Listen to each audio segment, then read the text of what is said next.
est parti sur des enchères. Qui va être le plus islamophobe? Et l'islamophobie va se déployer d'une rapidité qu'on n'a jamais pu soupçonner avant. Donc nous allons aller vers beaucoup de contraintes. Ces salauds, les sionistes, que Dieu les maudisse, et que la fournaise est préparée pour eux, ils ont commencé leur plan à partir de 2 petites filles qui avaient un foulard et qui allaient à l'école. On n'aurait jamais pu penser, pour le commun, que tout ça est un calcul bien préparé par eux. Avant eux, Dajjal, qui prenait la veste de Sarkozy, d'abord il a voulu organiser les musulmans, et il a fait le CFCM, il a fait ce qu'il a fait. Ensemble, en faisant l'islam de France, il voulait faire l'islam, la France contre l'islam. L'islam de France, en réalité, c'est l'islam, la France contre l'islam. Il a réussi. Des abrutis l'ont suivi dans ce raisonnement, moyennant des salaires, moyennant des subventions, moyennant des postes. Et il a pu faire cela. Je vous lis sereinement. Quiconque prétend être musulman et reçoit des subsistes du monde de la mécréance, jamais l'islam authentique,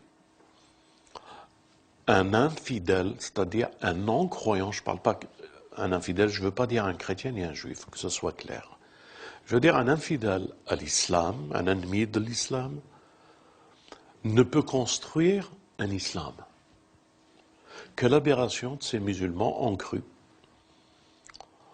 que Sarko, le pire ennemi des musulmans, réunit les musulmans. Personne n'avait compris le jeu. Je tiens à dire à tous nos frères et à tous nos sœurs, et surtout à ces pseudo-musulmans qui sont dans les postes, dans les mosquées, qui dirigent tout. Nous aussi, ils sont venus nous voir. Hein. Ici, sans Zahra, conseiller de la présidence, et quelqu'un du ministère de l'Intérieur. Ils nous ont dit ce qu'ils vous ont dit. Nous, on ne mange pas de cette nourriture-là. On n'a pas marché. Enfin, ces imbéciles, ils ont marché. Et tout ça, uniquement pour que demain, il y a la représentation musulmane, qu'on puisse passer à une nouvelle époque, à une nouvelle période. 2 petites filles à l'école. Vous avez compris le jeu? Parce que s'ils n'étaient pas là, il n'y a personne qui représente l'islam. Ils ne peuvent pas faire ça. Ils ont fait rentrer cette loi. C'est en consultant ces gens-là, en ayant l'aval de ces gens-là. C'est pour ça qu'ils ont mis la main là où il ne fallait pas. Et un jour, ils seront punis. Je ne vais pas dire Abou Lahab sur vous. Non, Inch'Allah, vous allez revenir. Il y a une porte encore ouverte. Mais que si vous claquez la porte, au crif, passez votre temps avec lui. Matèche mouche. C'est pas une honte. Votre prophète que vous suivez, s'il était là, il serait avec le crif ou il serait avec Hezbollah? Vous n'avez pas honte. Hishouma alaykoum, vous dites vous êtes des musulmans. Mais qu'est-ce qu'ils vous ont donné à manger dans le dîner du crif? Saharoukoum. Mais revenez à la raison. Revenez à la raison. De quoi vous avez peur? Vous adorez Dieu. Vous dites Allahu Akbar. C'est Allah qui est Akbar ou c'est Crif qui est Akbar? Ensemble, vous devez vraiment vous remettre en question. Alors je disais, ils ont fait cette introduction, maintenant qu'ils ont fait les organisations islamiques, ils nous ont fait sortir l'histoire du foulard. Les musulmans, ils se sont fermés les responsables. Oh ouais, c'est pas coranique. Ils nous ont trouvé des gens qui sont toujours dans les plateaux de télévision. Oh ouais, c'est... Enfin, je ne vais pas répéter ce qu'ils ont dit. Je crois que vous vous êtes régalés avec tout ça. Une fois qu'ils ont passé cette étape, après c'est les burqas. Après les burqas, la théorie du genre, hacha, comme une fille, comme un garçon, c'est la même chose. On peut même changer les trucs. Ah, punaise. Et les musulmans, oh, théorie du genre. Ouais, vous avez accepté le premier, vous devez accepter le deuxième. Burqa. Troisième, théorie du genre. Quatrième, on vous fait des blasphèmes, vous acceptez. Cinquième, la surenchère du plan diabolique du Dajjal de Paris, je vous le dis, le Dajjal, c'est ici qu'il est, en France. Son drapeau, il est en France. Tous ceux qui sont affiliés aux organisations franc-maçonniques, Bilderberg, aux organisations du Cercle, tous ceux qui sont dans les organisations occultes, l'Illuminati, enfin vous connaissez tout ça. C'est Paris, le centre. Donc il a pris le pouvoir et il a formé des personnalités. Et il travaille pour lui. Et c'est à partir de Paris que les surenchères de l'islamophobie doivent envahir l'Europe et le monde. L'Angleterre, est-ce qu'elle va suivre? L'Amérique, est-ce qu'elle va le suivre? Oui, selon notre histoire, elle va le suivre.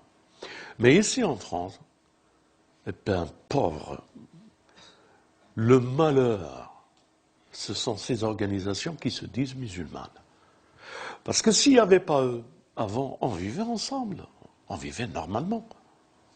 Il n'y a personne qui osait attaquer, personne ne faisait quoi que ce soit. Mais depuis la création malicieuse par le Dajjal de Sarkozy et Hajouj et Majouj des organisations mafieuses des musulmans, que l'islamophobie a pris naissance et force. Et elle continuera tant qu'il y aura ces gens-là. Bien sûr, tant qu'il y aura les socialistes et le guignol de la droite. Alors aujourd'hui, les musulmans, vous vivez une épreuve très très très difficile. Quelle est sa solution? Nous le disons et nous le répétons. On doit trancher la tête du Dajjal. Quand je dis, c'est symbolique, métaphorique. Trancher le Dajjal la tête, c'est lui faire mal. Alors, qu'est-ce qu'on peut faire pour lui faire mal? C'est certainement pas le terrorisme, parce que c'est ce qu'il veut.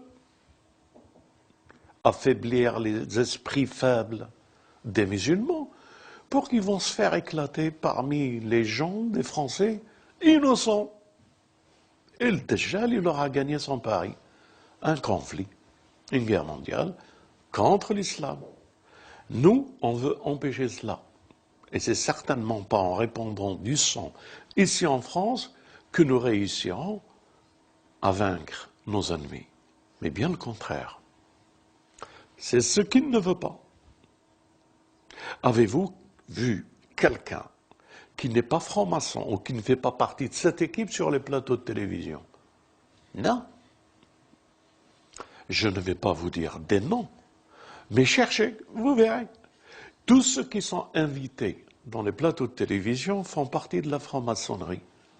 Sinon, c'est des saisonniers qui prennent leur salaire et leurs subventions et qu'ils ont un problème juridique qu'ils ont arrivé à couvrir et qu'ils les tiennent. Et ils sont à leur merci et ils font ce qu'ils veulent d'eux. Et en leur nom, au nom de ces pseudo-musulmans, on distille l'islamophobie. Donc notre problème aujourd'hui, c'est comment nous défendre. Et quelle est la solution? Moi, j'appelle tous les musulmans de France, et en l'occurrence d'Europe, pour ceux qui nous entendent. Si vous voulez faire mal au sionisme et au CRIF, nous devons organiser une marche vers Jérusalem, tous ensemble. On ne va pas vous dire barrez-vous en Algérie parce que ça ne va plus ici, ni au Maroc, ni au Maghreb, ni en Afrique. On va vous dire prenez vos paluchons au moment que nous vous dirons, mais vous pouvez vous préparer. Et ensemble, nous lancerons un appel et nous irons marcher afin que le sionisme en Palestine disparaisse. Je ne veux pas dire prendre les armes et aller tirer sur ces Abu Lahab. Non. Je vais vous dire tout simplement, pacifiquement, une marche. On appellera tous les hommes de bonne volonté. On devait organiser cela pour lancer cet appel à Beyrouth, en réunissant tous les centres Zahra qui se trouvent dans le monde et en lançant cet appel à Beyrouth ou à Damas. Mais le temps passe tellement vite que nous sommes obligés de le lancer à partir du centre Zahra France. Donc, musulmans, allez, je vais commencer, Algériens, ne retournez pas en Algérie. Maghrébins, Africains, ne retournez pas en Afrique. Plus l'oppression elle est bonne pour nous, parce que c'est nous qui allons libérer la Palestine. C'est nous qui allons aller vers la Palestine. S'ils ont envie de se servir de cette arme atomique et de faire le malhama sur nous, qu'est-ce qu'on veut de plus que ce martyr que nous attendons? Mais nous leur ferons mal que si nous nous organisons, si nous nous unissons. Alors je vous en prie, mes frères, ceux qui prétendent être sunnites, arrêtez cette division sunnite-chiite. Le feu brûle et il est temps qu'on l'éteigne ensemble. Il n'y a pas de croissant chiite. Il y a pleine lune pour sunnites et chiites. Ensemble, chrétiens, écoutez ce message tout simple. Si vous êtes les hommes du Messie, juifs, si vous espérez un renouveau, si vous espérez en Messie, eh bien ce soleil qui va se lever, c'est cette marche que nous ferons. C'est ce centre Zahra qui est implanté ici et qu'il fera la dernière révolution jusqu'à l'apparition. Que la paix soit avec vous.